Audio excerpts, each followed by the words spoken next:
जय जगन्नाथ मो आपण मानकर अभिलिप्सा किस बोइले ना एबे जो भली गरम होउची ना जदि एई टाइम रे ठंडा ठंडा दही राबड़ी सरबत मिली जिवो ताहेले मजा आसी जिवो हे ना कौन कहूच हे।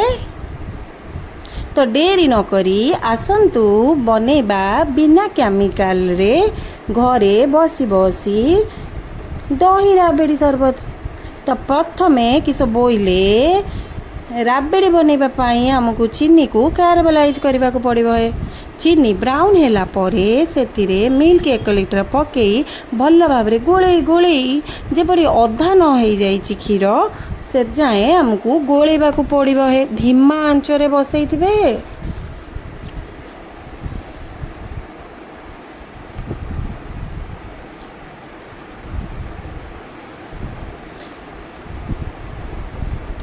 क्षीर को भल भाव गोले गोले अध घंटा बसई दबा है।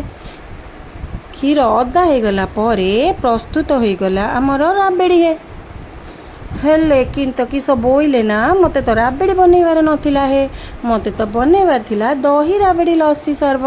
तो सेथिपाई हमको कौन करबा को पड़िबो ना ग्राइंडर रे दही राबड़ी बरफ काजू 10-12टा को मु कौन करी ना कि 10-12टा काजू को बतरे देइथिली है।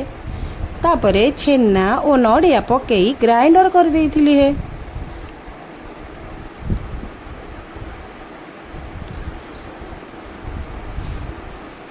तापरे कौन करथिली ना कि ग्लास रे दही मिश्रण को पकई देइथिली है।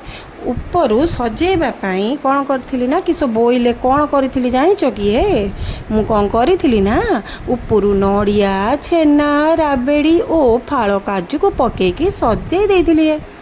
प्रस्तुत हो गला आमर ठंडा ठंडा दही रसी राबड़ी सरबत। एबे जे भली गरम होउची ना बाहर को न बाहरी घरे रही एही लस्सी को ट्राए करो हे भल लागिबो हे।